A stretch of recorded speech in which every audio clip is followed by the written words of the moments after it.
Good morning student. Class 8 हमारा geography का second chapter चल रहा था। आपका चैप्टर था भूमि, जल, मृदा, प्राकृतिक वनस्पति और वन्य जीव संसाधन के बारे में हम पढ़ रहे थे। और हमारा ये टॉपिक था लास्ट संसाधन, हम पढ़ रहे थे प्राकृतिक वनस्पति और वन्यजीव संसाधन। हमने उसके बारे में सब कुछ पढ़ा कि वो क्या होते हैं, किस प्रकार से इम्पॉर्टेंट होते हैं, उनका वितरण किस प्रकार से हुआ है, और हमने ये भी बताया कि उसका अत्यधिक उपयोग होने के कारण उसका संरक्षण आज महत्वपूर्ण आवश्यकता बन गया है। तो आज हम पढ़ने जा रहे हैं प्राकृतिक वनस्पति और वन्य जीव का संरक्षण किस प्रकार से किया जा रहा है। आप सभी जानते हैं कि वन हमारे जीवन का आधार है और पेड़ पौधे वनस्पति जिसके बिना हम नहीं जी सकते हैं, लेकिन आज जलवायु में परिवर्तन और मानव के बढ़ते हुए हस्तक्षेप के कारण ये आजकल धीरे धीरे शैने इनमें कमी आती जा रही है, जिसका परिणाम आने वाली पीढ़ी को भुगतना होगा। बहुत सारे मानवीय और प्राकृतिक कारक भी है जिसकी वजह से आज ये समस्या हुई है कि हमें इनका संरक्षण करना पड़ रहा है। आज देख रहे हैं कि मनुष्य की अपनी आवश्यकताएं जो बढ़ी है और प्राकृतिक कारक भी है जिसकी वजह से आज वन जो है ख़त्म होते जा रहे हैं। वनोन्मूलन है, मृदा अपरदन है, मिट्टी में कटाव पैदा हो रहा है, भूस्खलन की समस्याएं हैं, निर्माण कार्य बहुत अधिक मात्रा में किए जा रहे हैं, जिस निर्माण कार्य जिसकी करने के लिए वनों को काटा जा रहा है। और जंगलों में आजकल आग एक बहुत महत्वपूर्ण समस्या जिसको हम बोलते हैं दावानल, कि जंगलों में मानवों की छोटी सी भूल के कारण जंगल आज आग से गिरते जा रहे हैं और ख़त्म होते जा रहे हैं। सुनामी जो है हमारी प्राकृतिक आपदा के रूप में आजकल आने लगी है।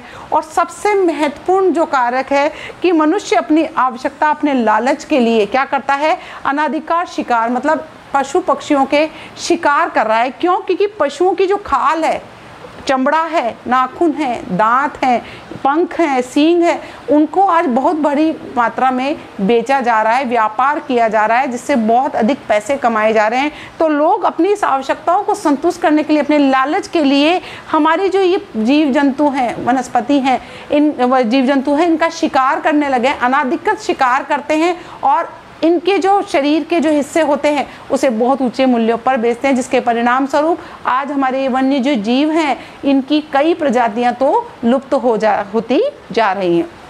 तो ये सारी समस्याएं हैं जिसकी वजह से आज हमें प्राकृतिक वनस्पति और वन्य जीव का क्या करना पड़ रहा है, संरक्षण करना अनिवार्य हो गया है। ये तो थे कारक जिसकी वजह से आज संरक्षण की आवश्यकता महसूस की है। आज हम पढ़ने जा रहे हैं अगला टॉपिक कि संरक्षण करने के क्या क्या तरीके हैं। आज प्रत्येक विश्व के देश ने इनका संरक्षण करने के लिए हर प्रकार से कदम उठाने प्रारंभ की हैं। राष्ट्रीय उद्यान बनाए जा रहे हैं। राष्ट्रीय उद्यान क्या है? एक या एक से अधिक पारिस्थितिक एकता की रक्षा करने के लिए बनाए गए प्राकृतिक क्षेत्र हैं, जहां पर क्या किया जाता है, इनको सुरक्षित रखा जाता है। वन्य जीव अभ्यारण्य बनाए जा रहे हैं जहां पर उनको आश्रय दिया जाता है। उसके अंदर जितने भी वन्य जीव होते हैं उनके रहने की, खाने की, उनके इलाज की व्यवस्थाएं की जाती है, सुरक्षा की व्यवस्था की जाती है। उन क्षेत्रों में आना जाना मना होता है ताकि उनकी प्रजातियों को सुरक्षित रखा जा सके। जैव मंडल निचय जो होता है उसकी भी स्थापना एक वैश्विक नेटवर्क द्वारा जुड़े रक्षित क्षेत्रों की एक श्रृंखला जिसमें संरक्षण और विकास के बीच संबंध को प्रदर्शित करने के इरादे से ये बनाया गया है जैव मंडल निचय। और सबसे इम्पॉर्टेंट चीज़ है कि आज केवल केंद्र सरकार या देश की जो गवर्नमेंट है यही नहीं, बल्कि हर आदमी में अपनी प्राकृतिक वनस्पति और जीव जंतु के संरक्षण के प्रति भी अपने आप मानवता के नाते कदम उठाने होंगे। उन्हें जागरूक बनना होगा कि किस प्रकार से हम इनको बचा सकें, क्योंकि ये सभी हमारी किसी न किसी रूप में हमारे लिए महत्वपूर्ण होते हैं, सहायता कहते हैं। तो ऐसे जागरूक कार्यक्रम समाज के अंदर चलाए जाने चाहिए, लोगों को इनकी इम्पोर्टेंस बतानी चाहिए। जैसे ये है सामाजिक वानिकी प्रोग्राम है, वन महोत्सव बनाया जाना चाहिए ताकि लोग इन वनों की इम्पोर्टेंस को समझ सकें, समाज में जागरूकता उत्पन्न हो सके।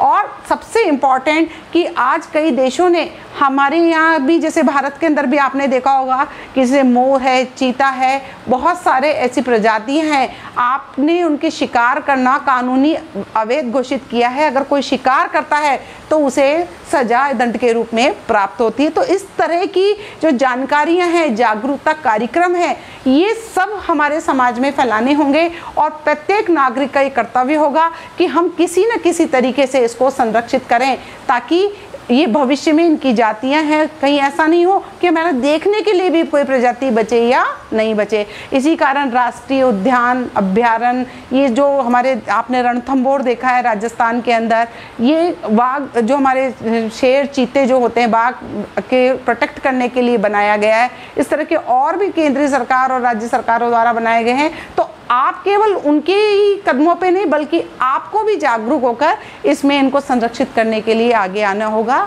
इस तरीके से हम हमारी प्राकृतिक वनस्पति और वन्य जीव का क्या कर सकते हैं, संरक्षण कर सकते हैं। तो आज ये लेसन बच्चों मैंने पूरा किया है। आप सभी ध्यानपूर्वक अपनी किताब की भी इसमें सहायता लें और पूरा पढ़ें, और मैं प्रश्न उत्तर आपको होमवर्क में देती हूँ, उसको आपको करने हैं।